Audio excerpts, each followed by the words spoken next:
Sabi ko sa'yo, tindahan yung itatayo nila dun eh. Kaya ganun yung bintana na ginawa.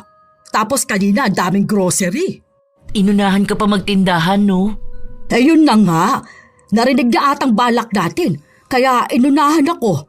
Gitera talaga yung babae na yun. Tapos ang sabi niya pa na wala raw kasi magawa sa bahay nila yung nanay niya. O ano naman, di ba? Hindi naman tama na magtayo sila ng tindahan dahil lang sa narinig nila na gusto ko rin. Next week magtindahan tayo. Ayoko! Ang tagal pa nun. Bukas na agad ha.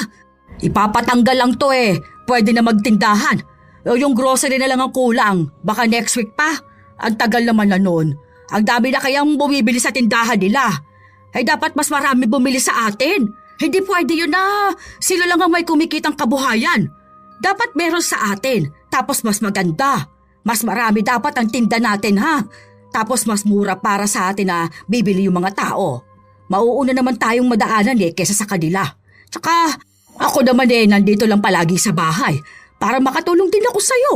Kapag malaki ng benta ng tindahan, malamang yan lalago din tong atin. O tapos sila na yung malulugi at magsasarado. Minsan, ang taong hindi masaya sa buhay mo ay mismong kapitbahay mo. Lalo na kung laging nakakakita ng kung anong bago sa'yo, yun din ang gusto nilang makuha. Ganon si Maris. Lahat ng meron sa iba, dapat meron din sila kahit na hindi na nila kaya. Sa ganitong pag-uugali, lahat ay may kapalit. Ano kaya ang nararapat na parusa para sa inggitera na kapitbahay? Kanina, nakita ko may bagong post si Josephine. Nasa dagat sila. Pagdagat na rin tayo. Oo, sige, sa birthday ni Jenny. Sige, gusto ko yung meron din tayong, ano ang tawag doon? Yung sumakay sila sa banana. Banana boat yun, ma. Nakita ko nga post nila nun eh. Ang yabang pa nila, no? Akala ata nila eh, sila lang ang may kayang gawin yun. Nakita mo rin pala yun? Naiinis ga ako. Tapos panay puro mga post nila ang nakikita ko. Wala namang pera mga yun. Saan kaya sila kumuha, ano? Baka dun sa kanuna anak niya. Ay, oo. Baka dun sila nang hingi para may panggala sila. Ang kapal ng mga muka. Ay, yun pa pala. Alam mo ba, may kanuna rin yung isa niyang kapatid. Parang ikakasal na yata yun tapos bibilhan sila ng bagong bahay o ipapagawa yung kanila. Ay, totoo ba? Jesus, hindi naman nila perang gastos doon kung sakali. Kaya wala pa rin silang ipagyayabang. Hindi gaya nung sa atin na yung mga gastos natin hindi mo hinihingi sa ibang tao. Yung ikaw lang talagang may gastos. Galing sa pinaghirapan mo. Ay, oo naman no. Hindi ako sanay na may ibang taong gagastos para sa akin. Tama yan. Huwag mo silang gayahin. Ay, oo nga pala. Bumili ng bagong TV, sina Rocky. Ang laki ng TV nila. Bibili din naman tayo sa susunod, di ba? Maglo-loan ako sa home credit. Hinihintay ko lang makuha yung bonus ko. Tapos yung sahod ko doon sa isa kong trabaho. Sige, gusto ko yan. Pero sana yung mas malaki doon sa binili nila ha. Para makita ng lahat. Tapos mainggit sila sa atin Ganon ang madalas na usapan ng mag-ina. Pareho silang nakikipagsabayan sa mga kapitbahay nila. Walang pakialam kahit nakapos sila sa pera o kailangan nilang pagtuunan ng pansin ang ibang bagay. Basta makita nilang meron ng iba, dapat nun meron din sila. Kailangan ding sila ang bida sa lahat. Kahit na wala na silang ipon, basta may nakita silang binili ang kapitbahay nila, bibilhin na rin nila. Ilang araw pa ang lumipas, nakabili na sila ng mas malaking TV. Ang luma nila, ibinenta nila para lang may maging pera sila na tatawid sa pang-araw-araw nila. O diba? Ang mga mata nila, kanina pa nakatingin sa atin. Mga naiinggit Mamaya yan paglabas ko magtatanong yan sila. Nakatingin talaga sila ha. Kita mo naman kanina, diba? Kita ko nga. Yung isa napataas pa ng kilay. Paano? Wala naman silang pambili ng ganyan. Yung TV ata ng mga yun yung malaki pa ang likuran. Ipapang-inggit ko sa kanila yan. Bubuksan kong TV tapos manunood ako. Pwede dyan yung YouTube, diba? Oo, at may Netflix din ako. Ayun, maganda yun. Para makita nila na mayaman talaga tayo at mas angat tayo sa buhay kaysa sa mga dukha na yun. Huwag mo sabihin na home credit lang to ha. Ay, hindi ah. Bakit ko naman sasabihin sa kanila? Ang sasabihin ko, cash mo binili yan. Kasi malaki ang sahod mo. Alam mo ba, niyayabang kong sahod mo dun kay Joshua. Abo, ang sabi pa naman sa akin naman 70K ang sahod niya sa isang buwan. Sabi ko, ikaw nga 100K. Isa pa yung mayabang. Bibili raw siya ng kotse. Ayun nga ang sabi niya sa akin nung nakaraan. Hindi ko ata nasabi sa'yo, aba, niyayabangan ako bibili ng kotse kasi nahihirapan daw siyang pumasok sa trabaho. Kako saan siya magpark ang liit lang naman ang harapan nila. Ayun, hindi niya nasagot. Ang kulit niya Akala niya ata maniniwala ako sa kanyang kaya niyang bumili ng kotse. Ang tagal na niyang sinasabi na bibili siya hanggang ngayon wala pa naman. Hindi nun kaya dahil wala naman sila laging pera Ay basta tayo, bibili tayo ng kotse, di ba? Kapag napaayos na natin ang harapan, ayoko namang ipark kung saan baka laruin yun ng bata. Saka na yun, makakabili naman tayo nun. Madali na lang yun sa akin. Magkano lang ang kotse? Siya. Ayusin na natin ang bagong bili nating TV. Gusto ko na makita at panooran. Matapos maipagyabang ni Maris ang bago niyang TV, lumabas na siya para makipag-usap sa mga nakaabang sa kanya. Talagang ipinangalandakan niya kung magkano ang halaga nun at kung magkano ang inilabas ng anak niyang pera para lang daw mabili yun. Malamang, mayaman ang anak ko Ang dami kayang pera nun. Kung anong gusto kong ipabili bibili nun. Bait, di ba? Hindi ganun ang mga anak ninyo paano? Hindi nyo naman sila napalaki na maayos. Hindi gaya kung paano ko napalaki ang mga anak ko. Isa pa lang siyang nagtrabaho Paano kung nakahanap na yung isa ko pang anak? Aba, dapat doon niya na ang itatawag niyo sa akin noon. May nagbiro pa sa kanya na magpautang siya. Totale, marami naman daw silang pera. Ayoko ng ganyang nagpapautang. Hindi naman kasi kayo nagbabayad, Baka magkagalitan lang tayo kapag nagkataon. Magsumikap na lang kayo. Tapos kausapin ninyo mga anak nyo na magsumikap din sila sa buhay para naman maranasan ninyo yung makaangat ba, di ba? Habang nag-uusap sila, maya-maya lang din ay napadaan si Keira. May binili siyang hindi makita. Ano yan? Para po sa laptop ko. Keyboard po ito. Tingin nga ako. Ito po mechanical keyboard po. May ganyan ang anak ko Mas maganda dyan. Mas mahal pang bili. Alam mo ba na may bago kaming TV? Ang laki! Tignan mo sa bahay. Silip ka dyan sa pinto. Nakita ko po yun kanina. Laki di ba? Ano masasabi mo sa anak ko? Siya bumili nun. Ang mahal nun. Ano pong sasabihin ko sa kanya? Nakabili naman din po ako ng TV. Bibili nga po ako ng automatic washing machine. Nakabili na po pala ako. I-deliver na lang dito sa amin. Ano naman yun? Yung washing machine po na hindi na kailangan magbanlaw. Ilalabas na lang po yung mga damit, diretso sampay na. Meron na palang ganon? Bakit bibili ka? Saan ka ba bibili nun? Matagal na pong may ganon. Pansin ko po kasi na nahihirapan si mama na maglaba, kaya naisipan ko po na bumili.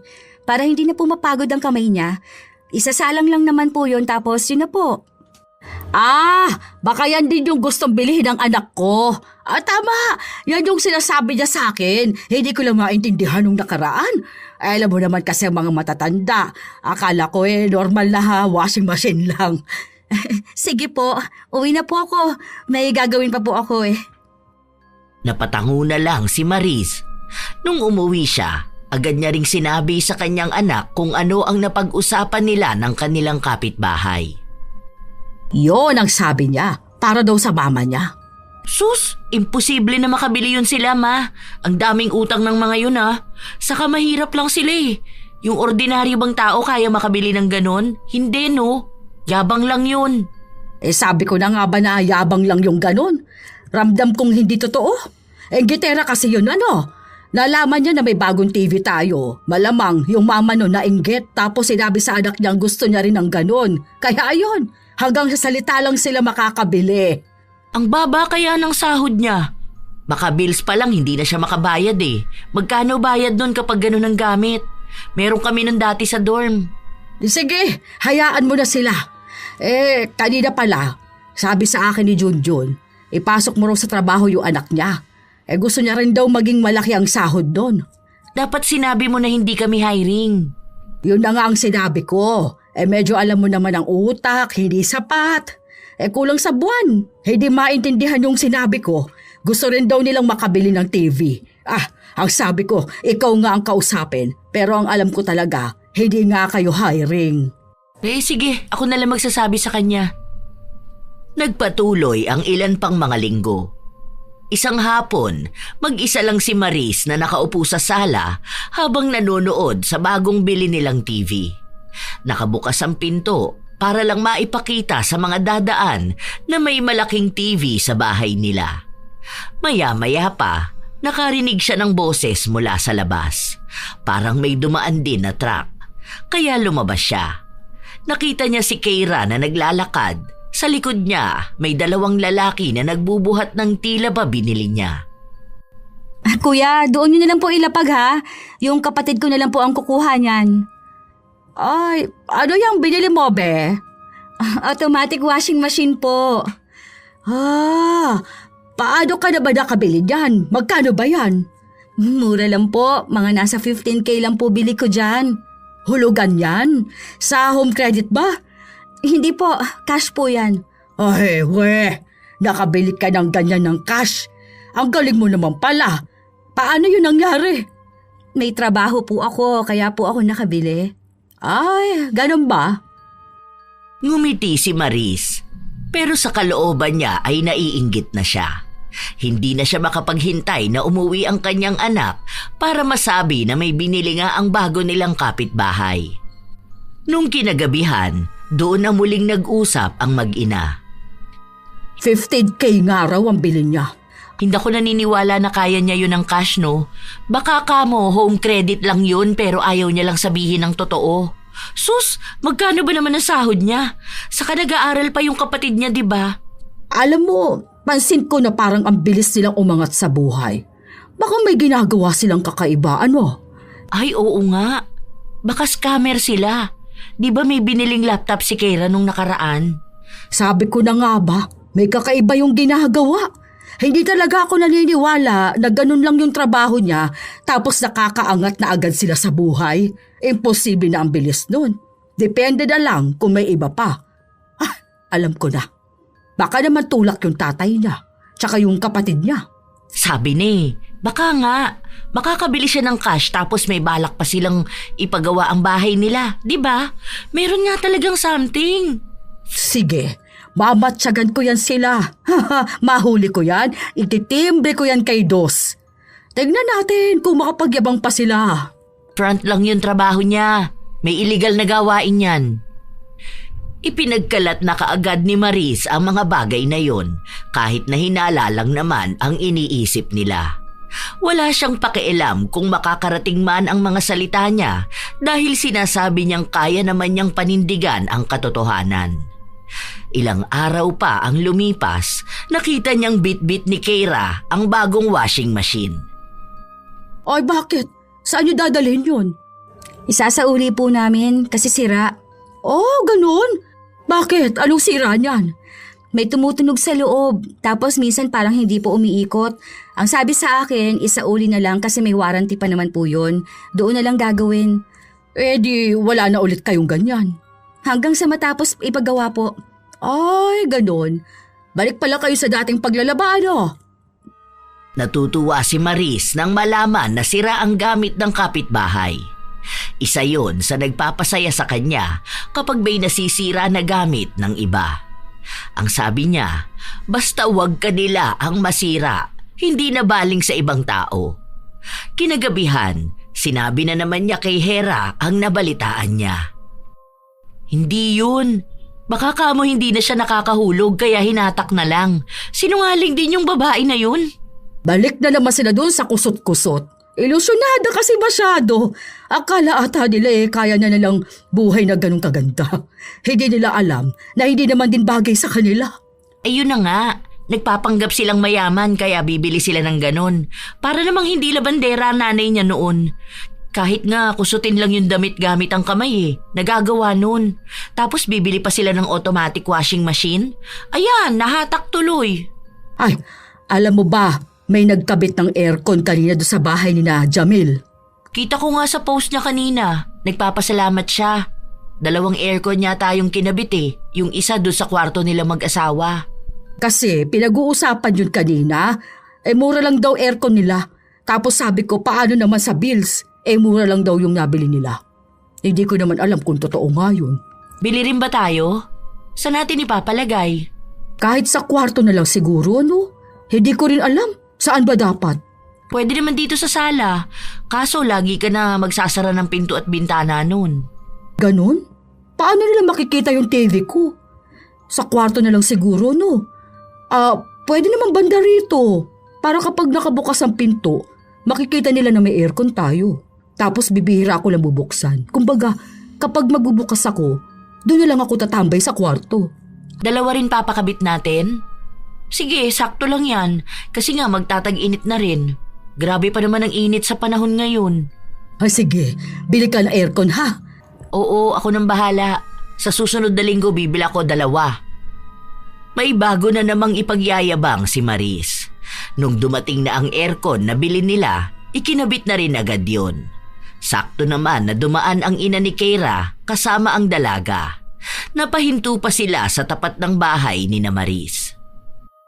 Bili ng anak ko, cash yan. Sakto po yan para naman hindi mainit. Malapit pa naman na po ang summer. Oo, yun nga ang sabi sa akin ng anak ko Sabi niya, para hindi ako mainitan. Alam mo naman kapag tumatanda na, di pwede na masyadong mainit na panahon. Yung mama mo, di mo ba bibilihan ng aircon? Bibilhan po. Pinapaayos ko lang po yung kabilang kwarto. Doon po ilalagay. Wala po kasing kisame. Ay, talaga ba bibili rin kayo?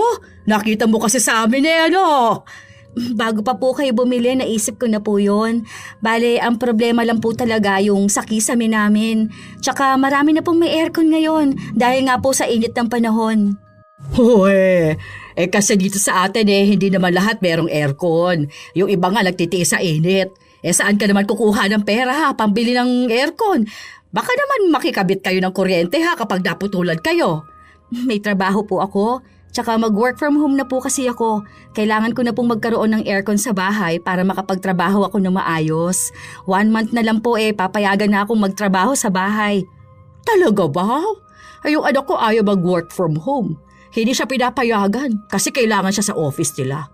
TL kasi yon. Malaki sahod nun. Kaya alam ko kaya niyang bilhan ako ng mga ganito. Ito, payo ko lang sa'yo Kapag hindi mo naman kaya ang isang bagay, huwag mong ipilit na bilhin. Sino po bang nagsabi na pinilit ko lang pong bilhin? Kailangan po sa bahay at kaya ko naman po. Kasing laki ba ng sahod mo sahod ng anak ko? Kailangan po ba kasing laki ng sahod ng anak mo para makabili ng gamit? Para naman malaman lang kung kaya mo ba talaga. Ba kasi kapag bumili ka dahil sa inggit, yun lang naman ang ano ko. Kailangan ko pang ayusin yung bago naming aircon. Sige, papasok na ako sa bahay naming may aircon. Bakas ang pang-aasar ni Maris na para bang pinagyayabang niyang sila lang ang may kakayahan na magkaroon ng ganong buhay. Nagkaroon din ng aircon sina Keira, kaya agad na inisip ni Maris na naiinggit nga ang kapitbahay nila. Minsan pa, walang pasok ang anak niya. Nakita nilang dumaan si Keira. Papasok na yun doon sa trabaho niya. Mag-work from home na raw siya. Doon na yan sa bahay nila mag-scam. Nagpa-aircon pala talaga sila, no? Akala ko biro lang yun. Inggit nga kasi. Ano ba namang nagagawa ng inggit, di ba? Gusto niya kung anong meron tayo, dapat meron din sila. Pero halata naman kasing hindi nila kaya. Kapit na naman sila doon sa illegal nilang gawain. Alam mo ba ito? Napansin ko to nung nakaraan. Di ba? Yung kapatid niya. Si Jairus, ay aba. Kung alam mo lang, nakita ko yun nung madaling araw, umuwi. Mukhang nagbenta nga. Tapos nung nagsimba kami, anong oras pa lang nung naabutan kong nakatambay na doon sa bahay ni Badong. Alam nating lahat na tulak ang animal na yon. Ibig sabihin, tulak yun si Jairus. Halata naman, Saka gumagamit din yun sila. Tingnan mo yung mata ni Keira, ang lalim. Baka nga yung work na sinabi niya ibang work yun. Baka nagbebenta na yun siya ng katawan niya. Isa rin yan sa naiisip ko. Ayaw niyang sabihin anong trabaho niya, di ba? Tapos malaki raw ang sahod niya. O ano bang malaking sahod kapag naging high-end pokpok ka? Hayaan mo siya. Bahala siya sa buhay niya. Siya naman ang mahihirapan nun pag nagkataon eh. Basta kapag may bibilhin sila, dapat mas maganda yung atin, ha? Aba, syempre naman no. Alangan naman magpapatalo ko sa kanila. Hindi naman pwede yun. May pambili rin ako. Talagang nakikipagsabayan ang mag-ina sa mga kapitbahay nila. Akala nila sikat na sila dahil sa pagkakaroon nila ng magandang gamit. Pero ang kasikatan pala nila ay tungkol sa panggagaya sa ibang tao. Nakikisama na lang ang iba at nagkukunwari na namamangha silang kaya nilang makabili ng ganon. Sa totoo lang, kaya naman talaga ng sahod ni Hera. Pero sa tuwing may nakikitang bago ang iba, dapat mas maganda at bago ang kanila. Saka yun ipagyayabang ng ginang sa mga taong nasa paligid nila, maging dun sa tao na ginayahan lang din niya.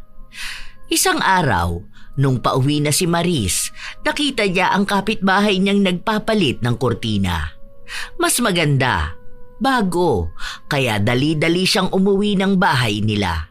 Hinalungkat niya ang lagayan niya ng mga kurtina at doon siya naghanap ng ipapalit. Mag-isa lang siya dahil wala ang kanyang mga anak. Nung umuwi si Hera ng hapon, naabutan niya pa ang ina na naglalagay ng huling kurtina. Oh, naglinis ka pala, Ma? Marumi na yung luma mong kurtina? Nagpalit ng kortina si Maring Lenlen. Siyempre, ang ganda ng style. Parang yayamanin. Ganun ba? Kaya ang ginawa ko, ayun, naghalungkat ako. Mas maganda naman tong sa atin. Kasi padala to ng tita mo galing ibang bansa. Ay yung kanila malamang, binili lang yun sa baklaran. Itong akin, imported. Ah, oo nga. Napansin ko kanina dumaan ako. Ang nipis naman ng kurtina niya. Oo, ang pangit, di ba? Kapag nakita niya tong akin, malalaman niya kung anong mas magandang kurtina. Hindi naman nila kayang bumili ng ganito. Mahal kaya to? Kapag gusto nila ng ganito, sa ibang bansa sila bumili. Paano naman sila bibili? Ni wala nga silang pambili ng pagkain. Ay, di ba? Yun na nga. Hayaan na nga natin sila. Basta itong sa akin, maganda ito. Hindi nila pwedeng sabihin na mas maganda yung kanila o ako ang langgaya. Kasi sa tela pa lang ng kurtina ko, hindi na nila kayang presyo. Teka nga, magluluto na ako. At nang makakain na tayo. Sa labas tayo kakain, Ma. Ha? Bakit? Sweldo mo ba? Anong okasyon? Nakita ko sina Tito Joey kumain sila ng samgyup. Gusto ko tayo rin. Hindi naman pwede na sila lang yung ganun, di ba? Panay sila post sa Facebook. Chat mo sila. Sabihin mo pumunta sila doon sa kakainan natin. Pauwi naman na sina Jenny. Ay, ayun pala yung nakita ko kanina. Hindi ko masyado napagtuunan ng pansin kasi abala ko sa paglalagay ng kurtina. Mamaya ko palang sanang babalikan para makita. Buti na lang nakita mo. Sige. Gusto ko rin yan. Mag-ano tayo? Ano bang tawag doon? Shabu-shabu! Yung may sabaw! Akong bahala. Doon tayo kakain sa mas masarap at sa mas mahal. Dapat mas mainggit sila sa kung anong meron tayo. Parehas talaga ang kaisipan ng mag-ina. Ang dalawang kapatid lang ni Hera ang naiiba. Sila na mismo ang nagsasabi sa ina at sa kanilang ate na wag na silang makipagsabayan sa mga nakikita nila sa ibang tao. Sila lang kasi ang nakakapansin ng pagiging inggitera ng dalawa at naririnig din nila sa mga kapitbahay nila ang tungkol doon. Sila na mismo ang nahihiya. Pero ayaw naman silang pakinggan, lalo pa at ang lahat naman ng pera na ginagastos nila ay galing kay Hera. Basta gusto ni Hera, gagawin niya. Basta magpapataas ng tingin niya sa kanyang sarili o kaya ang magpapalamang sa kanya ng higit sa kanino man. Ilang linggo pa ang lumipas. Kapag meron ang kapitbahay, dapat meron din sila. Isang araw, nasa palengke si Maris. Nakita niyang bumili ng ilang kilong baboy si Keira. Anong gagawin mo dyan? Dami mo naman binili. Maghahanda po kasi kami bukas, birthday ni Mama. Ay, ganun ba? Ang konti naman pala niyan. Ako bibili rin ako kasi maghahanda rin ako bukas. May ka-birthday po pala si Mama sa inyo? Ay, hindi. Normal na araw lang. Bakit pa po kayo bibili ng ilang kilong baboy at lulutuin kung normal na araw lang po? Wala lang. Kasi kaya naman namin tong ganito. Tsaka, naghahanda talaga kami kahit walang may birthday sa amin. Ganun talaga kami. Tsaka araw-araw naman dapat nagse-celebrate, di ba?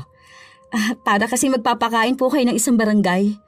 Malamang kapag naghahanda nagbibigay sa kapitbahay, di ba? Hindi naman kami madamot, kaya nagbibigay ako. Yun ang dahilan kaya ang dami kong pinagbibili. Bakit pa ba ako pinakikialaman? Hindi naman po sa pinakikialaman ko kayo. Nagtatanong lang naman ako. Ganun na rin yun. Baka naiinggit ka lang kasi mas marami yung binili ko. Hindi naman po ako inggitera. Ay, sos! Narinig ko na rin dyan sinabi ng ibang tao. Pero ang totoo nun, naiinggit naman pala sa amin. Sa bagay, hindi ko naman masisisi ang mga tao kung may inggit sila sa amin. Ganitong buhay ba naman ang meron kami, di ba? Mas mayaman kami, mas angat na higit sa lahat. Kahit na anong gusto namin nakukuha namin. Ganun po ba? Maganda nga po yun. Pero ako po yung klase ng tao na hindi po naiinggit sa anumang meron ng ibang tao. Kahit po nasa kanila na ang lahat, habang ako, wala kahit na ano. Nagagawa ko pa rin naman pong pumalakpak sa tagumpay ng iba. Ipokrita! Walang taong ganon! Kapag mababa lang, laging naiinggit sa mga taong mas angat ang buhay. Hindi po lahat ng tao. Nagpanggap ka pa talaga. Hindi po ako nagpapanggap. Totoo po yun. Sige, sabi mo Hindi ko naman mapapalabas ang totoo kahit na gusto ko. Yun ang pinapalabas mo sa ibang tao kahit na ang totoo nun inggit ka talaga. Alam niyo po, hindi po lahat ng tao naiinggit sa ginagawa ninyo. May mga tao pong masaya ang buhay kahit na wala sa kanilang lahat. Tanggapin niyo rin pong hindi kayo ang angat sa sinuman. Dahil marami po na meron ng ibang tao na wala rin kayo. Kaya sana po iwasan niyo yung pagkumpara ng meron kayo sa meron sa iba. Huwag mo nga akong pagsasabihan ng ganyan. Dahil mas matanda ako sa'yo. Mas mayaman kami. Mas may alam kami sa buhay. Hindi ako papayag na pagsasalitaan lang ako ng kung sino. Yan po ang hirap sa inyo. Lagi niyong sinisimula ng tao.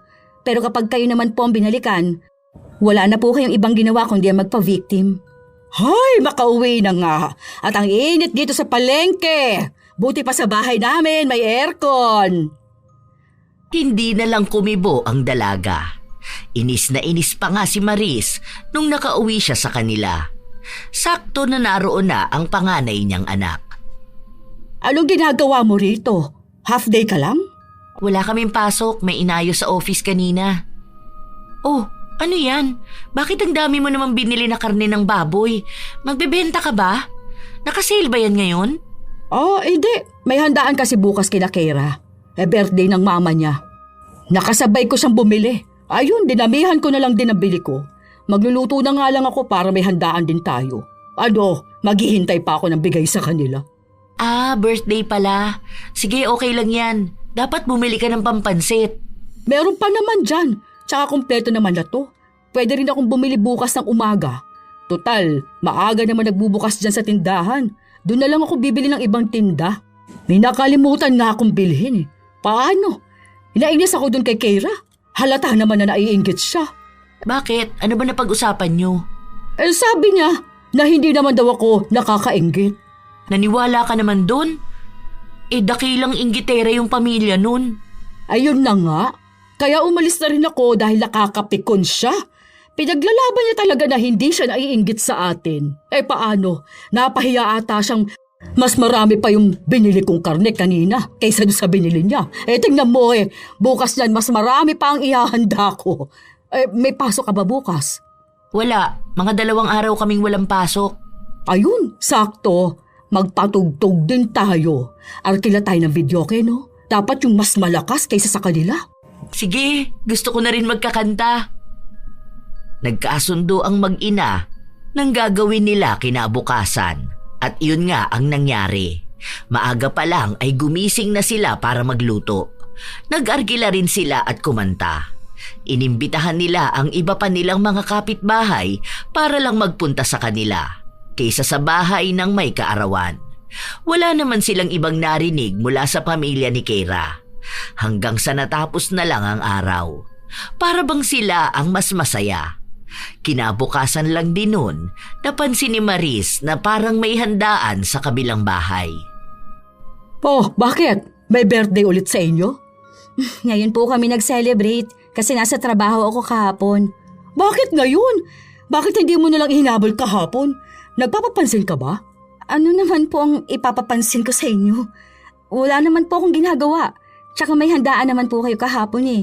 Kaya naisip ko rin na ngayon na lang namin gawin para makapagbigay rin sa mga kapitbahay. Kung kahapon po kasi, baka masayang ang ibang pagkain na niluto ninyo at lulutuin din po namin. Sus!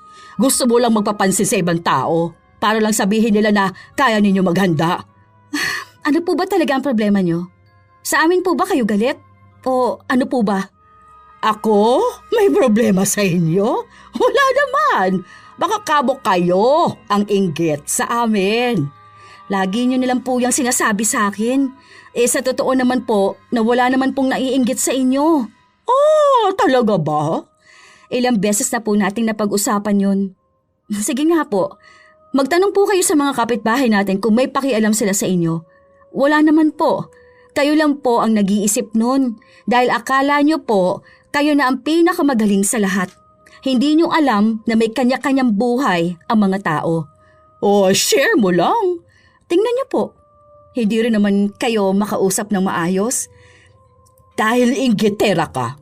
Nakita mo lang na meron kami, gusto mo na meron na rin kayo.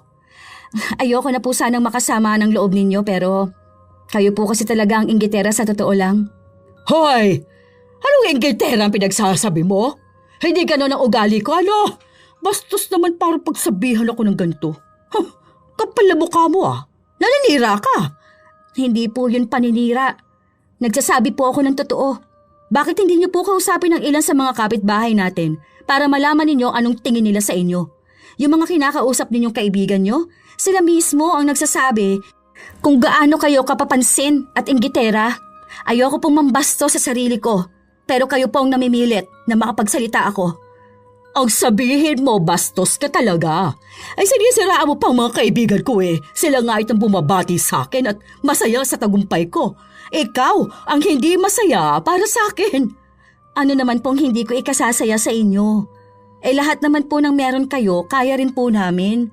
Hindi lang namin ginagawa dahil yung iba, hindi naman po namin kailangan. Ay, ang sabihin mo, wala kayong pambili. Wala naman kayong pere. Mga ambisyosa lang kayo na kaya nyo kuno, pero ang totoo nun, tulo mga laway ninyo sa pagpantasya sa mga bagay na meron kami. Sige po, kung yan talaga ang gusto ninyong paniwalaan.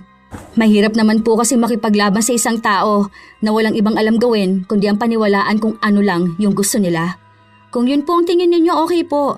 Inggit na po kami. Grabe po yung inggit namin. Gusto na po namin magkaroon ng kung anong meron sa inyo. Kaso mahirap lang po kami. Paano po kami makakabili ng ganun? Nakanganga po kami kapag may bagong gamit kayong binili. Nakatunga nga po kami kasi sobrang yaman niyo po. Sobrang nakakainggit. Sana po meron din kaming ganyang buhay sa inyo.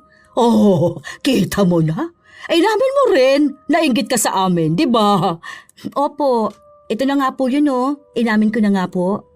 Hindi naman kasi kayo magkakaroon ng lahat ng meron kami, ha? Dahil wala naman kayong mataas na sahod gaya ng sa anak ko. Mainggit na lang kayo habang buhay. Nakakalungkot naman po yun. Bakit po hindi kami pwedeng magkaroon ng ganong sahod? Pangarap ko pa naman yun. Dahil wala kang alam sa buhay. Ay, ano ba itong ginagawa ko? Bakit ba inaaksi akong oras ko sa pakikipag-usap sa'yo, ha? Ay, makaalis na nga. Ano ba yan? Inis na inis si Maris dahil nga may handaan sa kabilang bahay. May narinig pa siya na ang sarap nga raw ng lutong ulam ni Keira. Mas malinamnam nga raw at mas malambot ang karne. Ayaw pa naman sa lahat ni Maris na naririnig ang ganong bagay dahil iniisip niyang mas angat ang iba kapag pinupuri sila. Dapat siya lang ang pupuriin. Anong masarap doon? Di wala nga akong malasahan. Tapos ang liliit pa ng hiwa ng mga karne.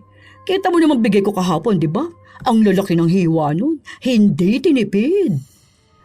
Dahil kilala na siya ng mga kapitbahay nila, sumang-ayon na lang ito sa kanya. Kapag kasi kinontra siya, malamang ay magtatalo lang sila. Umiiwas na lang talaga sa gulo ang mga kapitbahay nila. Ilang linggo pa ang lumipas, kay Keira madalas na nakatuon ng pansin si Maris. Lalo na at mukhang umaangat sila sa buhay. Isang araw, pansin niyang nagbukas ng tindahan ang kapitbahay nila. Sabi ko sa'yo, tindahan yung itatayo nila. Sabi ko sa'yo, tindahan yung itatayo nila dun eh. Kaya ganun yung bintana na ginawa. Tapos kanina, ang dami grocery. Inunahan ka pa magtindahan, no? Eh yun na nga. Narinig niya atang balak natin. Kaya inunahan ako. Enggitera talaga yung babae na yun. Tapos ang sabi niya pa daw, wala raw kasing magawa sa bahay nila yung nanay niya. Ano naman, diba? Hindi naman tama na magtayo sila ng tindahan dahil lang sa narinig nila na gusto ko rin. Next week magtindahan tayo. Ayoko! Tagal pa noon. Bukas sa agad, ha? Ayusin ko yung bintana. Papatanggal lang to pwede na magtindahan. Yung grocery na lang ang kulang. Bakit next week pa? Ang tagal naman na nun. Ang dami na kayang bumibili sa tindahan nila. Dapat mas maraming bumili sa atin. Hindi pwede yung sila ang may kumikitang kabuhayan. Dapat meron sa atin. Tapos mas maganda. Mas marami dapat ang tinda natin, ha? Tapos mas mura para sa atin na bibili yung mga tao. Mauuna naman tayong madaanan kesa sa kanila. Tsaka, nandito lang din ako sa bahay para makatulong din ako sa'yo. Kapag malaki na yung benta ng tindahan, ay malamang niyan lalago din tong atin. O tapos sila na yung malulugi at magsasarado. Sige, bukas. Kaso hapon pa kasi mag-undertime na lang ako. Kahit na ako na lang ang bumili, bigyan mo na lang ako ng pera. O sige, mamaya na kapag nag-withdraw ko. Sige, gusto ko na rin kasi magkaroon ng tindahan noon pa, di ba? Tapos inunahan pa talaga ako. Nagpaplano pa lang tayo eh. Inamin pa naman niya sa akin na naiinggit sila sa atin. Sino nagsabi? Ayun, si Keira. Ang sabi niya, nasa atin na raw kasi ang lahat kaya naiinggit siya. Ay tapos hindi nila kaya makuha kung ano man yung meron sa atin. Kaya ayan, inunahan na lang tayo. Tapos sasabihin niya na, ako yung gaya-gaya? Hayaan mo sila. Ang liit naman ng tindahan nila eh. Anong kita nila doon? Piso-piso lang. Tama ka dyan, anak. Mabuti na lang talaga. Andyan ka kaya natutulungan mo ko. Tsaka nailalaban natin na mas angat tayo kaysa sa kanilang lahat. Tinotoo nga ni Maris ang sinabi niyang magbubukas siya ng tindahan. Punong-puno ang bahay nila at halos lahat ng kailangan parang mabibili na sa kanila. Pati gamit sa paaralan meron din sila. Nakaantabay din siya sa mga dumaraan at kapag may bibili. Dapat sa kanila lang bibili, hindi sa kabilang tindahan. Aawayin niya kapag sa iba bumili o kaya ay dinaanan lang siya. May mga nangungutang din kasi sa kanya kaya kapag nakita niyang bumili sa tindahan ni Keira, hindi na niya pauutangin pa ulit. Ilang araw ang lumipas, nagsarado ang tindahan ni Keira. Tuwang-tuwa siya noon. Isang beses pa, bumili sa kanila ang dalaga. Anong bibilihin mo? Surf powder po. Ay bakit? Nagsarado na ang tindahan niyo? Maliit lang naman yun, ma. Magsasarado talaga agad kapag ganun. Ay sa bagay, kasi mas maraming tinda sa atin eh. Lahat na nga hanapin nandito na oh. Wala po kasing magbabantay kaya pinaubos na lang muna namin. Oo bakit? Yung nanay mo, nasa bahay lang naman siya. Para namang matulungan ka niya, di ba? Hindi naman pwedeng ganun lang siya nakatambay sa bahay ninyo. Hindi po. Baka magbukas na lang ulit kami kapag balik namin. Bakit? Saan ba kayo pupunta? Hindi naman siguro yan sila makakagala. Ano kakainin nila nun kung sakali? Magpupunta po kasi ako ng Baguio. Mga 6 days po kasi kami doon. Bali ang maiiwan lang po sa bahay namin si Tito Mark. Pero kasi hindi yun marunong magbantay ng bahay. Totoo ba? Napupunta kayo ng Baguio? Opo. Doon na po kasi ako magbe-birthday din. May pera kayong pampunta ron? Ang mahal ng gastos nun kung buong pamilya kayo. Kaya naman namin yun. We, may pera kayong ganon? Meron naman te. Hindi naman siguro kami gagala kung wala kaming pera, di ba? Hindi kami sanay gumastos lalo na kung labas na sa budget namin. Tsaka halos 1 taon na rin naman namin itong pinag-ipunan. Sapat na yon. Tsaka magtitipid din kami. Oh, ganun ba? Kailan naman kayo aalis? Kami rin magbabagyo eh. Di ba anak? Oo, pero bukas pa yun. Baka magkita-kita pa pala tayo doon. Sa susunod na araw po kami. Kasi may pasok pa ako sa trabaho. Baka nga magkita pa tayo doon. Malawak yung pasyalan doon. Gaano ba kayo katagal? 1 week din. Iniisip pa nga namin kung susundan na agad namin ng papuntang Ilocos. Kaya naman namin yung ganon, kaso may pasok kasi yung mga bata. Nasabi ko na yun sa kanila. Di ba 2 weeks silang walang pasok? Ako naman pwede ako mag-work kahit saan. May on-site at work from home naman akong trabaho. Okay nga yun malamig dun sa Baguio. Nakapunta na ba kayo sa Baguio, Keira? First time pa lang po. Kami, kasi di ba ilang beses na kami nakapunta dun Ang lamig dun sobra. Kaya kung ako sa inyo, kung lamigin kayo, magdala na agad kayo ng makakapal na jacket. Baka naman magsando pa kayo dun ha, 'di ba? Alam naman po namin. Nakapag-research naman po ako. Ayun! Kami kasi halos taon-taon nagpupunta sa ganun. Lalo na minsan kapag gusto lang namin. Ganun ba? Itong anak ko kasi, ang dami nitong pera. Kaya kapag naiisipang mamasyal sa kung saan-saan na lang, gagawin na namin. Kaya nga po nagsusumikap ako magtrabaho para kapag may pera na ako, pupunta kaming ibang bansa. Ay, ako rin! Ganyan yung balak namin. Planado na yon, Ma. Kukuha ka na lang ng passport mo. Oh, nakaplano na pala yun. Makikita mo na kaming nasa ibang bansa nun. Hayaan mo, bibigyan kita ng ref magnet. Ay, teka, gumagana pa bang ref nyo? Baka naman wala kang paglagyan ng ref magnet na ireregalo ko sa'yo. Meron naman po. Bali gumagana pa naman po yung ref namin. Gumagana pa naman? Ibig sabihin, pwedeng masira na rin agad? Ay baka nga. Kasi sobrang luma na nun, di ba? Yun pa yung ref nung unang panahon na ang kapal maglabas ng yelo sa freezer. Yung sa atin walang ganun, di ba? Oo, maganda yung sa atin Mahal ang bili ko doon. Baka po pwedeng makuha ko na po yung binibili ko. Ay, ano ulit yun? Surf powder po. Ay, wala na pala. Ubus na. Napailing na lang si Keira.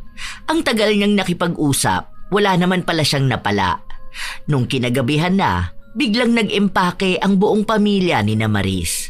Nagtaka pa nga ang mga kapatid ni Hera pero sinabi lang niyang gagala sila. Mabuti na lang at wala na nga talagang pasok ang mga yon. Nagpunta sila ng Baguio pero natapos na ang 1 linggo, hindi naman nila nakita si Keira. Kahit na ang post nila na nasa Baguio sila. Kaya nung nakauwi na sila, kinausap ni Maris ang kapitbahay. Hindi po kami natuloy. Hindi na lang daw po kami gagala, sabi ni Mama. Sa susunod na lang daw po. Nung ginawa nyo naman doon sa pera nyo? Kung hindi naman pala kayo gagala, baka wala naman talaga kayong pera. Kami kasi 1 linggo talaga kaming nasa Baguio. Ang sayang nga Nakita mo ba mga post ng anak ko? Dami nun, kung saan-saan kami nagpunta. Hindi ko na lang po ginamit pang gala namin. Dahil nasira na yung ref namin, binili ko na lang po ng bago. May bago kayong ref? Opo, yung 2-door. Ano bang tawag doon? Inverter side-by-side. Ano yun? Halika po, tingnan po ninyo sa bahay. Ayan, silipin po ninyo. Para siyang aparador. Ang laki naman yan. Yung kabilang side po, freezer po. Malaki yon. Magkano naman ang bili nyo dyan? Hindi ko na po sasabihin. Ayoko naman pong ipagyabang yung presyo niyang bili kong bagong ref Pero dyan ko po ginastos yung dapat na pang Baguio namin. Bumili rin ako nung pwedeng paglagyan ng benta naming frozen goods. Yan ba? Yung pang ice cream? Opo, kasi balak nga rin po naming magbenta ng ice cream. Nagmamadaling umuwi si Maris sa kanilang bahay. Naroon ang kanyang anak, natutulog. Pero nung dumating siya, nagising ito dahil sa ingay ng kanyang paglalakad. Ano nangyayari? Bakit nagmamadali ka na naman, Ma? Alam mo ba, may bago silang rep. Sina Keira. Pagkano kaya yung ganun Mahal siguro yun. Paano kaya sila nakabili ng ganun? Nakakabahala talaga yung kabuhayan nila. Hindi mo alam kung saan ba nanggagaling? Anong ref ba? Mura lang yung mga second hand. Ganon lang naman binibili nila. Hindi bago talaga. Nakita ko pa yung karton sa bahay. Ang laki ng ref nila. Tapos dalawa yung pinto. Dalawa naman talaga yun. Hindi yung ganyan sa atin na sa taas tapos sa baba. Sa kanila yung parang sa aparador, ganon. Tapos ang laki ng freezer. Ganda talaga, mamahalin. Meron pa sila nung ref ng yung sa ice cream, alam mo yun, lagayan ata ng frozen foods nila. Nakabili agad sila ng ganon? Ang mahal na mga yun Saan naman galing pera nila? Duda ako na galing lahat yun sa ipon. Hindi kayang basta mag-ipon ng ganong kadali. Ano ba naman yun? Hindi ko alam Ang laki ng ref nila. Dapat mas malaki ang ref natin sa kanila Mamaya tingnan ko yung binili nila. Hindi ko alam kung yun ba yung nakita ko noon sa mall. Basta yung ganito bubuksan kapag dalawang kamay. Oo, yun nga yung nakita ko. Mahal yun Saan naman kaya siya kumuha ng pera? Sa illegal nilang negosyo? Hindi ba sila natuloy sa Baguio? Hindi raw. Ayun na lang daw binili nila kaysa gumala. Hindi pwede yun na mas maganda yung kanila. Bumili talaga sila nung wala tayo? Ano yun, tinago nila sa atin yung binili nila? Parang ganun na nga. Kaya pala yung mga kapitbahay natin siya yung kausap. Siguro parang pinapalabas niyang mas mayaman siya sa atin. Na baka sinasabi niyang hindi natin kayang bumili nung meron sila. Ang galing naman niya kung yun ang pinapakalat niya. Mas kaya ko naman bumili nun kaysa sa kanya, no? Ang dami kong credit card, no? Ang laki rin ng sahod ko. Kung saan lang naman nila kinukuha yung pera nila. Gusto ko ng mas magandang ref kaysa sa kanila. Mabibilhan mo ba ako nun? Tingnan ko muna sa mall ko anong mas maganda. Gaano kalaki yung kanila? Bibili ako nung mas malaki pa. Paano yung isang ref? Tingnan ko muna kung saan mo gagamitin yun. Magbebenta na lang ako ng ice cream. Kahit na hindi naman nila kailangan, bumili pa rin sila. Lalo na nung nakita nila na nagiging mas angat na sa buhay ang kanilang kapitbahay. Dapat maipakita nilang wala pa ring papantay sa kanila. Sila pa rin ang mas nangingibabaw at mas nangunguna. Hanggang sa isang araw, may isa silang kapitbahay na bumili ng bagong motor. Mura lang siguro yan. Mahal po yan. Big bike yan Bike ba yan? Motor yan? Yung tawag po kasi dyan, mahal po yan. 200,000 ang halaga po niyan. Mura lang pala? Akala ko pa naman milyon. Kaya namin bumili ng ganyan Bakit po kapag meron ng ibang tao, dapat meron din po kayo? Para saan po? Anong para saan? Meron talaga kami nun dahil gusto namin. Dahil po gusto nyo, hindi po dahil sa kailangan nyo? Kailangan din namin malamang. Bibilhin ba namin kung hindi namin magagamit? Nagtataka lang po ako kasi kahit na meron pa naman po kayo, bumibili pa rin kayo basta makita nyo lang na bagong bili yung kapitbahay ninyo. Ano naman sa'yo? Pera mo bang ginagastos namin? Hindi naman, di ba? Pera naman yun ng anak ko. Hindi ko naman po sinabi na pera ko yun. Ang sinasabi ko lang po, yung paggastos niya ng sobra, baka po maubusan kayo ng pera. Paano na lang po pag ganon? Ay, hanggat hindi ka mas mayaman sa amin, hindi kita pakikinggan. Kapal naman ang mukha mo magsabi ng ganyan sa akin. Ay, sige po. Kayo rin naman pong mahihirapan sa huli. Sana po malaman po ninyo na hindi lahat ng bagay kailangan ninyong kainggitan sa ibang tao. Dahil mas magandang maging masaya sa kung anong meron ka kaysa maghangad ka ng sobra. Hindi nakinig si Maris dahil pinaglalaban niya kung ano ang gusto niya. Hanggang sa lumipas ang ilan pang mga linggo, may nabili na naman silang bagay na hindi naman nila kailangan pero maipagyayabang sa lahat. Naging sikat na naman sila. Nagiging usap-usapan. Isang beses, nung pauwi ang mag-ina, pansin nilang nagpapalit ng pintura ang isa nilang kapitbahay. Bakit kaya nagpalit ng kulay ng pintura ang mga yun? Hindi ba kapapalit lang nila nung nakaraan? Ewan ko dyan. Baka dahil magno-New Year na. Parang sinasabayan nila yung lucky color. Blue ba ang lucky color next year? Paano yung pintura natin? Kailangan na rin pala natin magpalitan Isang linggo pa lang naman New Year na. Magpapintura na lang ba tayo bukas? Matutuyo ba yun agad? Ay siguro. Kung sa kanila matutuyo agad, siguro sa atin din. Try na lang ba natin? Kausapin ko na si Totoy para maaga na siya magpintura bukas. Labas lang naman ang bahay, di ba? Kaso pati loob ng bahay nila bagong pintura eh. Hoy, hayaan na natin. Pati loob na lang din ng bahay sa buka nating papinturahan. Sige, kausapin mo na lang bukas. Yung matatapos sana agad ang pagpipintura. Yung isang araw lang. Sige, ako nang bahala bukas. Minadali nila ang pagpapalit ng pintura para magbukhang sila ang nauna. Kahit na ang totoo, alam na ng lahat na gagaya sila. Nagpanggap na lang ang iba na parang nabigla sa pagpapapintura. Tanging si Keira lang ang may lakas ng loob na magsalita. Ang bilis rin naman pong magpapintura ng bahay nyo. Buti kaya nyo pong magstay sa loob. Ang baho po niyan. Kasi nga, ihahabol namin pampaswerte sa New Year. Isinabay nyo po talaga sa panahon na nagpipintura din ng isang kapitbahay natin. Ay bakit? Wala na ba kaming karapatan na gawin yon? Sila lang bang pwede magpintura bago magbagong taon? Hindi naman po. Biglaan kasi sa inyo. Kung kailan may nagpapapintura na. Tapos ginaya nyo pa yung kulay ng pintura nila. Hindi po ba may ibang ibig sabihin nun? Ewan ko sa inyo kung anong meaning nun. Basta ako, wala lang sa akin yun. Napailing na lang si Keira. Noong sumapit na ang bagong taon, sobrang dami nilang handa. May lechon pa. May mga kung ano-anong mamahalin at kakaiba na parabang sila lang ang may ganon. Malakas na tugtog, pati ang mga paputok. Kung anong kinalakas sa kapitbahay, dapat mas malakas ang sa kanila. Nakita pa nga nila sina Keira na pare-pareho ang suot na damit.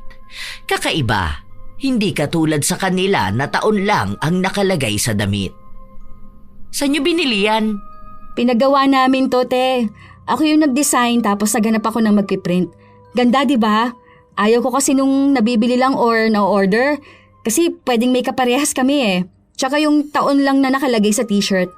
Para kung sakali, pwede bang masuot sa susunod na taon. Hindi naman maganda yung ganyan. Maganda naman po. Sabi nga ng mga kapitbahay natin na ang gandang araw po.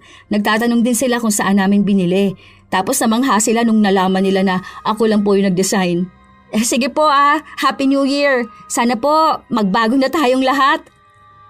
May pinupunto sa mga salita na yon si Keira. Pero hindi na lang pinansin ng mag-ina. Dahil pareho silang nakatingin sa kakaibang disenyo ng damit. Mukhang kahit na umabot na ng 1 linggo, hindi pa rin nakakalimutan ng mag-ina ang nangyari. Paggawa din tayo ng ganung damit. Hindi kasi natin nakita agad. Hindi natin naisipan na ganun, ano? Ang papansin naman nila. Tinago siguro nila yon kasi akala nila gagayahin natin. Hindi naman tayo gagaya sa kanila. Ang gusto lang natin yung kakaibang damit. Yun na nga ang sabi ko. Pagawa na lang tayo ng ganun. Kahit na hindi naman New Year, pwede tayo magsuot ng ganun eh. Tama ka dyan. Hindi nila pwedeng sabihin na inggit tayo kasi tapos na ang New Year, di ba? Nakapagpagawa nga sila ng sarili nilang damit at disenyo na laging ipinagyayabang ni Maris. Pero walang gaanong pumapansin dahil parang ordinaryo at normal lang naman yun. Isang araw, habang nagwawalis ng tapat ng bahay si Maris, napansin niyang may nagkakagulo sa kapitbahay nila. Dahil gusto niyang malaman, nagpunta siya roon. Anong nangyayari? Sinabi ng isa na may albularyo sa loob ng bahay ng kapitbahay nila. Albularyo? Bakit? Anong meron? Para saan daw ba? May nanuno ba? Sinagot sa kanya na nakulam daw yon at nilalabanan ng albularyo. Simula nung araw na yon at gumaling ang kapitbahay, bigla na lang siyang naging sikat sa kanilang lugar. Laging napag-uusapan, laging may nagtatanong. Kahit na 1 linggo na ang lumipas, para bang sariwa ang mga pangyayari. Kahit na anong pagpapapansin ni Maris, tila ba hindi siya pinapansin. Naiinis naman talaga ako. Bakit? Anong meron?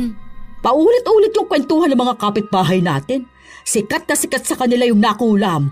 Para mga ewan. May bago tayong biling sofa, hindi nila pinapansin. Akala mo artista yung nakulam. Kahit na alam naman nila na kwento tanong sila ng tanong. Naririnig ko nga. Hanggang doon nga sa kabilang barangay yan din ang pinag-uusapan. May nakasakay pa nga ako sa jeep. Natatakot din daw sila na minsan daw hindi alam ng isang tao na nakukulam sila, ganun. Ewan ko, hindi rin naman ako naniniwala sa kulam na ganyan. May totoo naman yung kulam.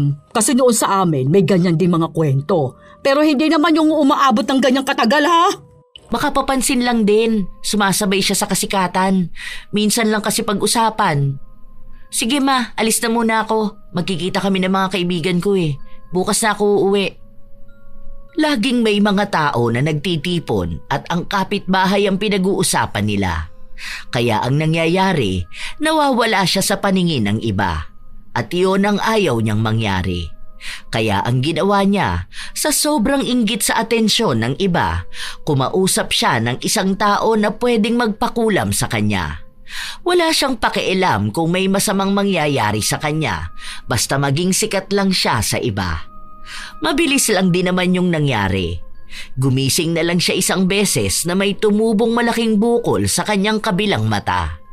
Dahil doon, naging sikat siya sa lugar nila. Okay lang po ba kayo? Bakit hindi niyo po yan ipa-check up? Nakulam ako. Hindi naman to kaya ng simpleng check-up lang. Nakulam? Hindi naman po totoo yung kulam. Ano yan? Nakulam ang kapitbahay natin. Nakulam na rin kayo? Kakaiba naman ata yun. O hindi ba pwedeng nakulam din ako?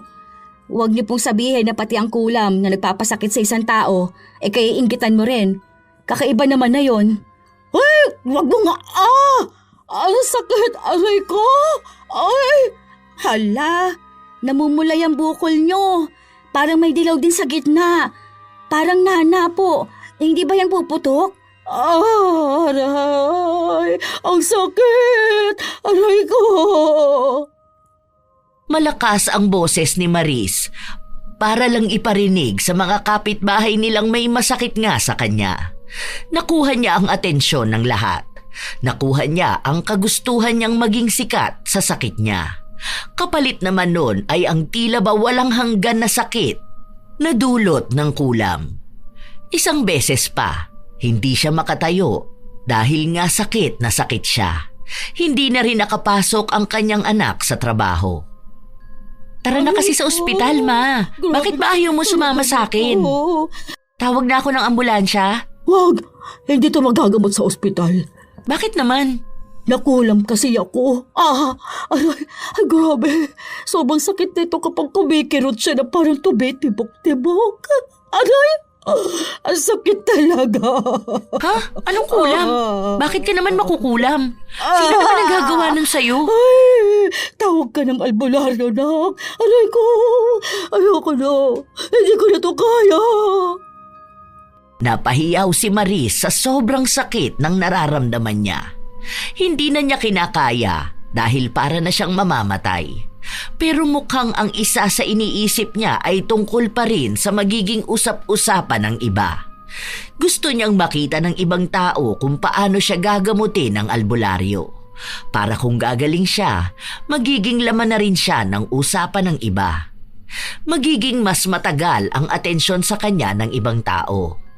Yun naman talaga ang hangad niya, kaya nga siya nagpakulam. Maya-maya pa, dumating ang albularyo na pinahanap niya sa anak. Bukas ang bahay nila. Nasa sala sila. Ang daming taong nakikinood. Ang daming tao na nagbubulungan. Aray ko Kapit po. ka lang, ma. Sakit Andito naman na yung albularyo. Parang awa mo na pagalingin mo ako. Hindi ko kayang sakit. Ayoko ng ganito. Gumawa ng paraan ang albularyo kung paano siya kokonekta sa mangkukulam o sa taong gumawa nun. Nangyari ngang nakausap niya ang mangkukulam. Doon inamin na hindi naman siya galit at wala naman siyang ibang gustong mangyari. Inutusan at binayaran lang siya ni Maris para lang ipakulam siya. Naiinggit daw kasi ito sa nangyari sa kapitbahay nila na nakulam. Napapailing na lang ang albularyo. Hindi niya ginamot si Maris dahil ayaw niya sa lahat ay ang ganong klase ng kaso pagdating sa pagpapakulam. Ngayon lang din siya nakakita ng taong naiinggit sa kulam at nag-utos ng iba para ipakulam siya. Umalis ang albularyo nang hindi man lang sila hinintay na magpaliwanag. Dahil sa nalaman na yon, mas naging maugong ang pangalan ni Maris, lalo na ang pagiging inggitera niya. Paano na kaya to, anak? Anong gagawin ko? Paano na ako gagaling nito? Aray! Hindi ko rin alam, Ma. Naghahanap pa ako ng iba pang albularyo. Bakit mo naman kasi ginawa yan? Paano? Walang pumapansin sa akin. Grabe, ayoko na ng ganito. Hindi ko naman alam na magiging ganito kasakit eh. Grabe, parang sugat na kumikiro tapos parang paputok ang bukol. Aray ko. O ito, may nakausap na ako. Kaso siya ang pupunta rito sa bahay. Baka to, kaya ka na niyang magamot. Sana nga. Kaso next week pa siya pwede. Ang layo niya kasi. Sana mabilis siyang makarating dito.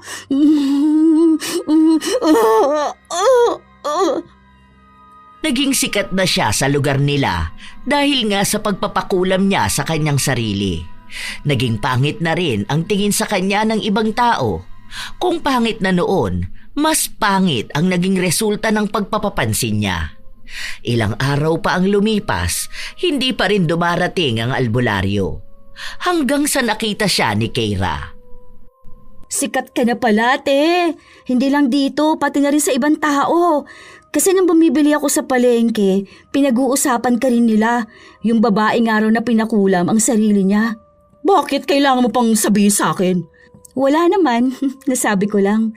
Tsaka yung ayaw nga raw gamutin ng albularyo, yun lang naman ang mga naririnig ko. Pero at least, nakuha mo na rin yung simpatsya ng mga tao. Yun naman talaga ang gusto nyo. Masaya ka pa talaga na may nakikita kang tao na nahihirapan. Nagbalita lang naman po ako sa inyo. Gusto mong maging sikat, di ba? O ayan, sikat ka na. Nakaramdam ng sakit si Maris kaya hindi na siya nakasagot. Hanggang sa dumating na ang araw na may albularyong nagpunta sa kanila. Pero wala rin itong nagawa para pagalingin siya. Tila ba pinaparamdam sa kanya na dapat lang tanggapin na niya kung ano ang kapalaran niya sa kulam na hindi maalis-alis. Kahit na ganon, hindi pa rin siya nagsisisi sa ginawa niya.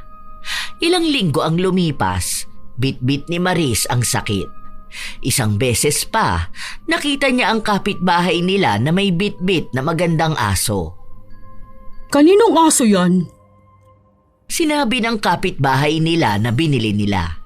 Sinabi ang lahi ng aso, maging kung magkano nila yon nabili. Dahil doon, nakaramdam na naman ng inggit sa kanyang sarili si Maris. Hindi niya alam na habang nakikipag-usap siya sa kapitbahay nilang may bagong aso, naririnig sila ni Keira. Kaya nung umalis na ang kapitbahay, saka lang nagsalita ang dalaga. Parang gusto ko rin ng aso ah. Yan ka na naman. Kaya hindi ka na gumaling-galing dahil yung ugali mo na hilig manggaya sa ibang tao. Yung gagawin nyo kung ano yung ginagawa ng iba. Bibilhin mo kung anong binili ng iba. Bakit ba bigla ka lang sumasabat-sabat dyan? Kinakausap pa kita? Yun lang naman po kasi napansin ko. Dahil kung totoong nahihirapan ka na at gusto mong gumaling, di sana hindi ka na inggitera. Hindi ka pa rin ba natututo? Na kaya ka nga nagkakaganyan dahil sa inggit mo? Iniinis mo kasi ako, kaya nasasaktan na naman ako.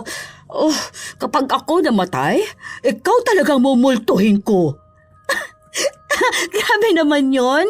Patay agad. Oo, kinagalit mo ko eh.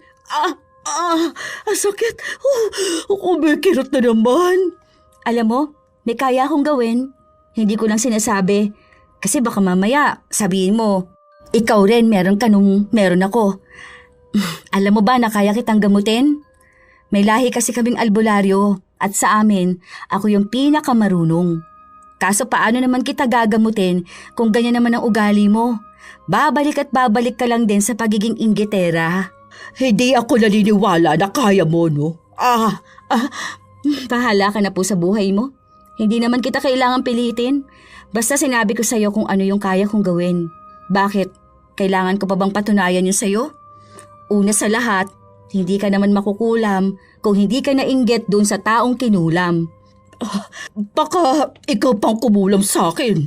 Bakit ko naman gagawin yun? Hindi kita pag-aaksihan ng oras ano? Tsaka ikaw na rin ang nagsabi na ginawa mo yun kasi naiinggit ka na nakulam yung kapitbahay natin. Bakit ka ba kasi laging naiinggit? Hindi mo ba kayang mabuhay nang hindi ka man lang tumitingin sa buhay ng iba? Hindi nga ako naiinggit. Alam mo sa sarili mo kung anong totoo. Kung makakapagsinungaling ka sa iba, hindi sa sarili mo. Alam mo kung bakit. Alam naman naming lahat na sinasadya mo talaga na gawin yung ginagawa ng ibang tao. Nagkaroon kami ng tindahan. Nagbukas ka rin ng tindahan. Nung bumili ako ng gamit, bibili ka rin. May nakulam, nagpakulam ka rin. Hindi mo ba alam kung gaano kalala ang kulam? Hindi yun bagay na kaiinggitan mo lang basta tapos gagawin mo dahil nararanasan ng iba. May mga taong nakukulam nang hindi nila alam kung bakit. Malalim ang koneksyon nun sa espiritual ng tao. Kaya hindi yun biro na kung gusto mong sumikat, bahala na lang. Hindi mo kasi alam, kaya wala kang alam. Mas wala kang alam pagdating sa kulam. Kaya hindi ka ginagamot ng mga albularyo dahil alam nila yung ginawa mo. Baka kapag nalaman mong may nagayuma magpapagayuma ka. Nung nalaman mong nagpakulam, magpapakulam ka rin. Siguro parusa na rin yan sa'yo. Kasi paano mo malalaman ang parusa mo kung ikaw mismo hindi mo alam kung paano babaguhin yon? Ewan ko sa'yo. Huwag mo nga akong kausapin. Aray, sakit. Hindi pa rin naniniwala si Maris sa mga sinabi sa kanya ni Keira. Hindi siya nagbago. Sa halip ay mas lalo lang din siyang naging inggitera. Dahil nga may aso ang kapitbahay nila, nagkaroon din sila ng aso. Kung ano ang nakikita niya sa iba, yun ang dapat meron siya. Hanggang sa nagkaroon sila ng bagong kapitbahay. Mayaman, may kotse, may mamahaling cellphone, may mamahaling mga gamit, maging ang damit na suot. Ang kulay ng balat, masasabi talaga na mayaman. May nakita pa siyang bag na bitbit nito. Maganda at alam niyang mahal ang presyo nun. Ano kayong trabaho nun, nak? Ang mahal ng bag na yan, di ba? Ganyan yung nakita natin sa mall. Totoo kayang kanya yan? Hindi ko alam. Baka naman yan yung nabibili lang na kaparehas. Kasi ang mahal nun. Nasa 600k yung presyo ng bag na yun Ano? Kaya niya magkaroon ng ganong bag? Hindi ko pa kasi nakakausap Hindi ko alam kung anong trabaho. Pero sabi nila na mayaman nga raw yan. Pero ewan ko. Baka nagpapanggap lang ng mayaman. Pwede naman yon. Hindi kinakausap ni Maris ang bago nilang kapitbahay pero nakikita niya na may binibiling bagong gamit ang mga yon. Hanggang sa tila ba nakakita siya ng katapat niya. Hamak na mas kaya ng kapitbahay nila na maglabas ng malaking pera para sa mamahaling gamit kaysa sa kanila. Nakatulala nga lang si Maris sa labas habang tinitingnan ng kapitbahay na may biniling bagong sasakyan. Grabing yaman naman yan. Bagong kotse? Hindi mo kaya yan, no? Sino nagsabi sa'yo na hindi ko kaya? May pera kami. Kaya namin yan. Kotse na yan. Milyon na ang halaga niyan. Hindi mo matatapatan yan. Kaya nga namin. Sakit. Tignan mo. Magpapabili ako sa anak ko. Baka maingit ka lang sa amin.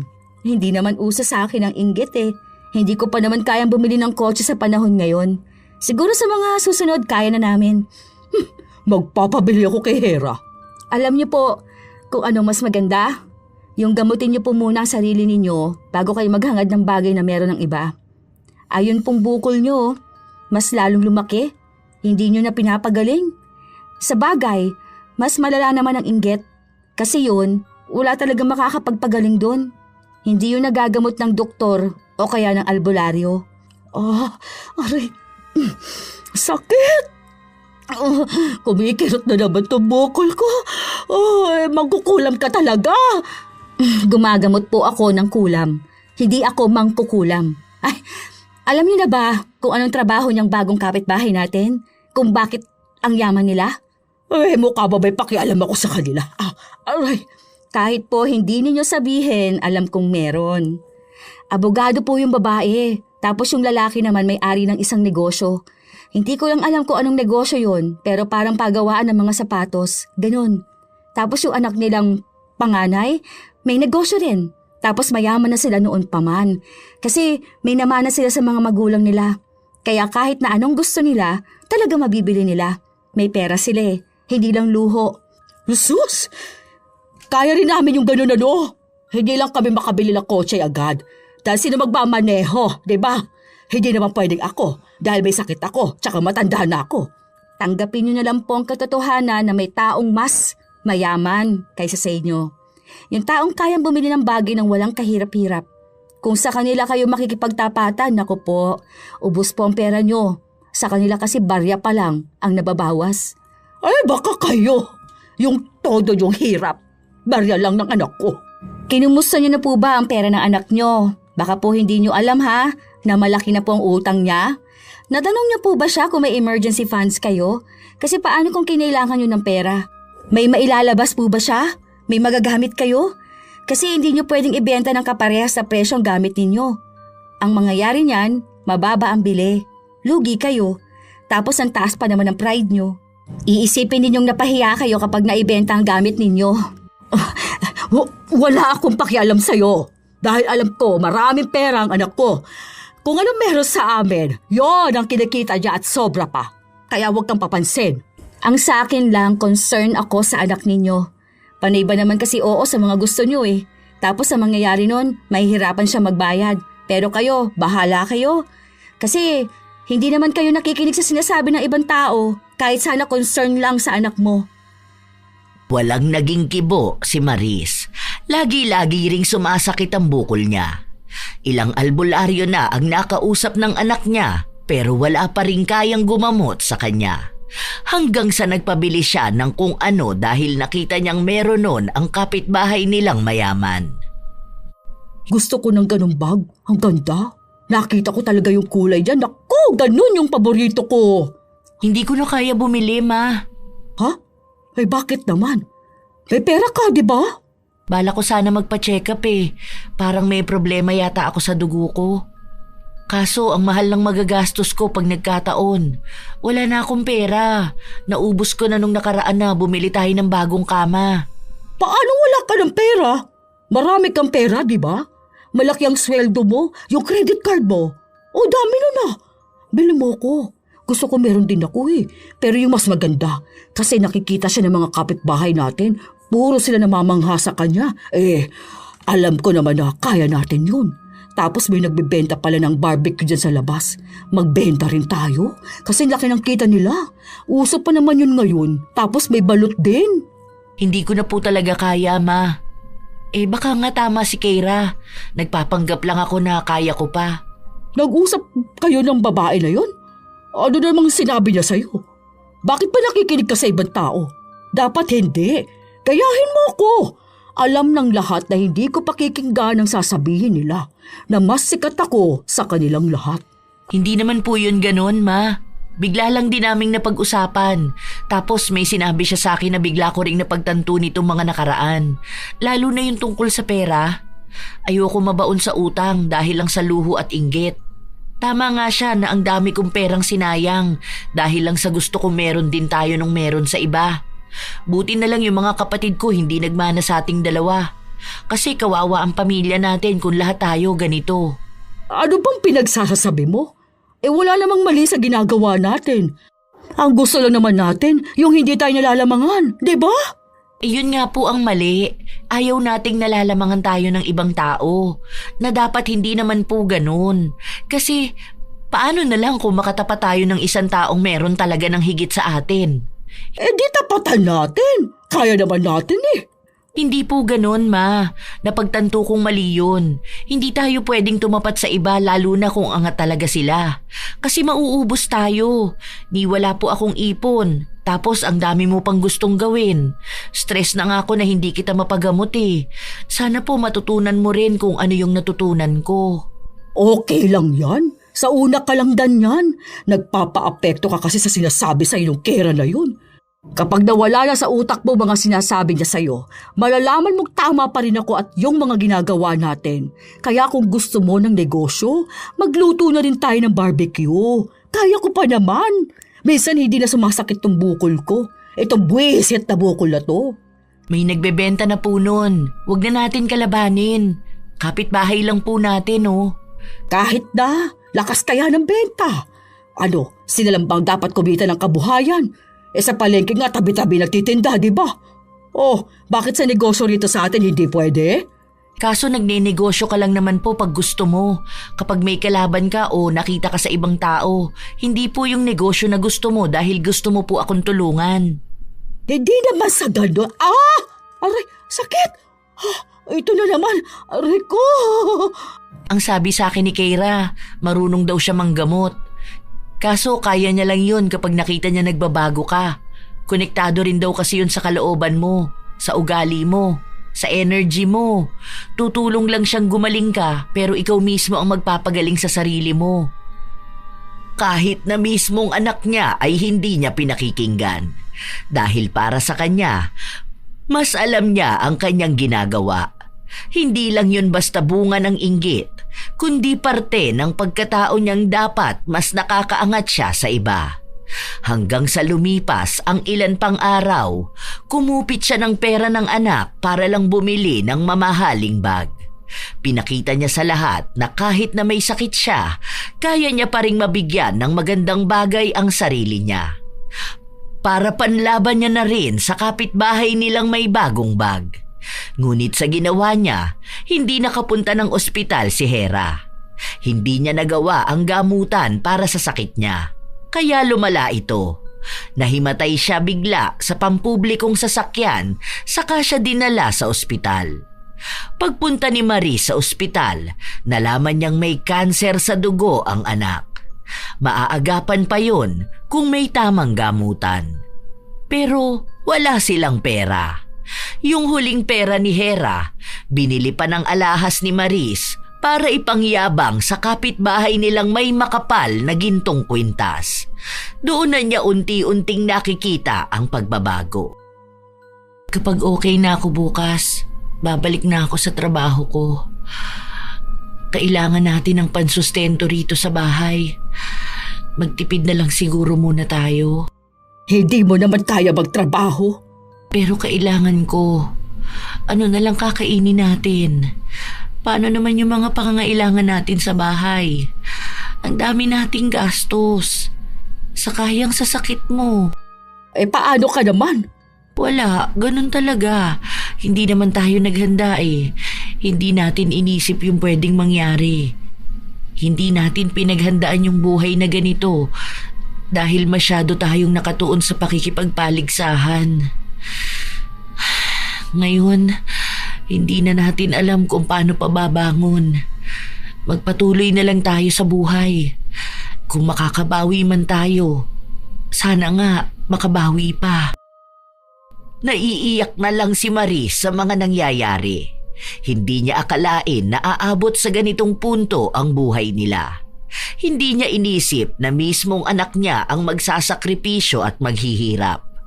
Ang mga dati nilang pinagyayabang, ibinenta na nila. Ang mga meron sila na akala nila gusto ng ibang tao, wala na. Ubus na. Kailangan nila ng sapat na pera para sa gamutan ni Hera. Hindi na rin kasi ito nakapagtrabaho pa ulit. Ang pinagkukuhanan na lang nila ng kita ay ang maliit na tindahan. Binebenta nila ang mga natirang paninda nila noon. Hanggang sa isang beses, nakita na naman ni Marie si Keira. May mga bitbit itong pinamili. Hindi niya kinibo. Hindi niya pinansin. Dahil wala naman siyang masasabi. Pero ang dalaga ang kumibo sa kanya. Kumusta naman na ang anak mo? Medyo maayos na. Sakit. Bigla na naman kumirot. Ang lamig kasi. Naaawa na ako sa inyo. Grabe na yung nangyari sa buhay nyo. Sana makabawi kayo sa buhay. At saka sana kapag nangyari yon, huwag niyong abusuhin kung ano yung biyaya na natatanggap ninyo. Oo, dahil malaking bagay na sa akin itong nangyari sa amin. Malaking parusa, malaking aral. Naramdam ko nga pong nagbabago na kayo. Kung gusto nyo, pwede kitang tulungan gumaling. Marunong ka ba talagang manggamot? Marunong ako. Sabi ko nga, tutulong ako pero kayo mismong may kakayahan na pagalingin ang sarili nyo.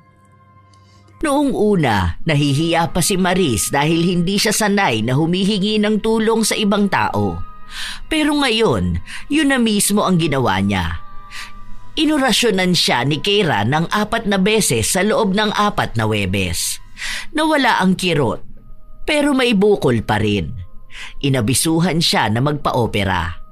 May mga libreng operasyon siyang nakita, kaya nawala ang bukol, pero hindi na nakakakita ang kabila niyang mata.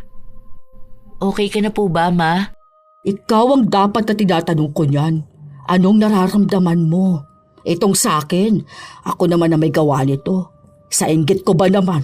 Kaya ayan, yung mata na naiinggit sa iba, yun din yung mata na hindi na mapapakinabangan. Mabuti na lang pwede pa tong isa. May nakuha pala akong trabaho. Pinayagan ako na dito sa bahay magtrabaho. 4 na oras lang sa isang araw, tapos 4 na araw sa isang linggo ang trabaho ko. Mababa ang sahod, pero kaya naman. Hindi ka ba nun mahihirapan? Hindi naman.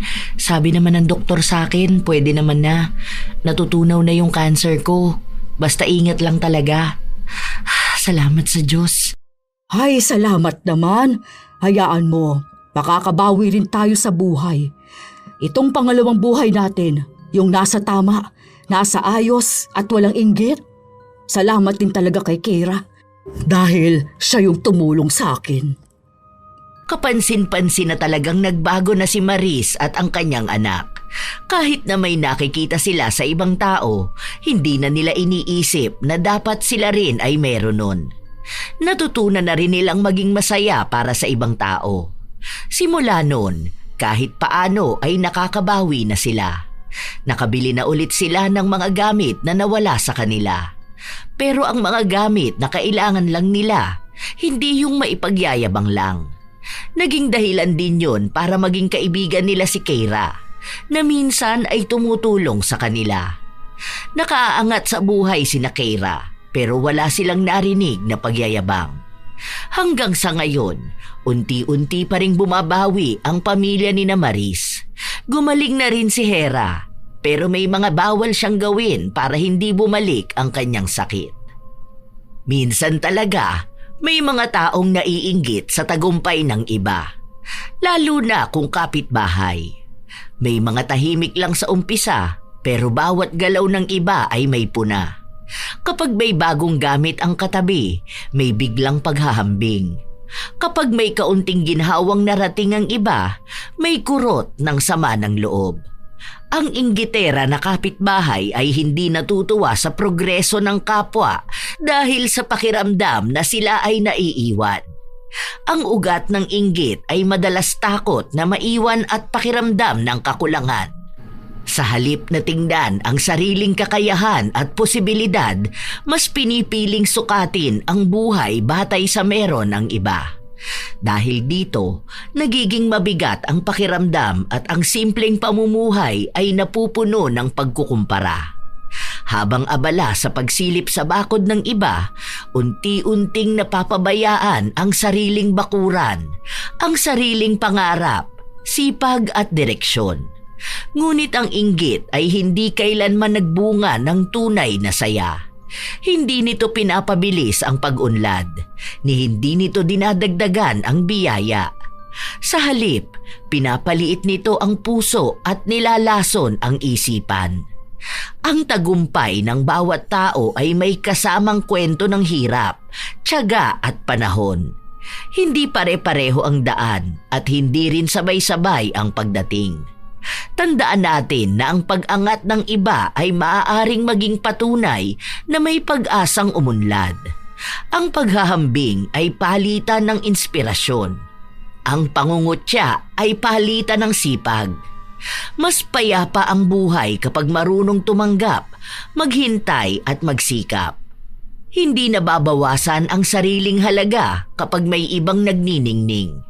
Lalo lamang nagiging malinaw ang landas kapag piniling magpakatotoo at magpursige. Kaya huwag maging inggitera na kapitbahay. Kayo ba mga apo? Nagkaroon na rin ba kayo ng kapitbahay na inggitera? Ano ang inyong karanasan? Maaari nyo'y ang ibahagi sa amin kasabay ng inyong opinyon sa ating kwento. Naway may hatid itong magandang aral sa inyo.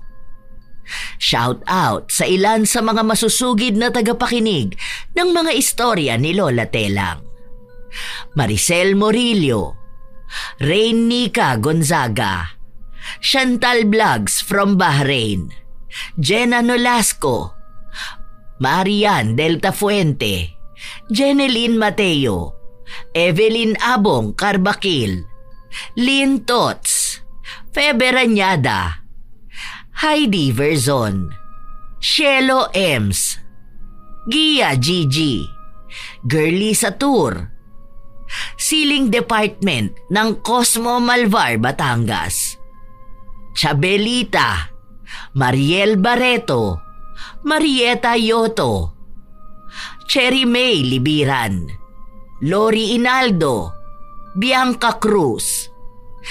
Ito ang inyong Lola Telang at maraming salamat sa palagi ninyong pag-aabang at pakikinig, mga apo.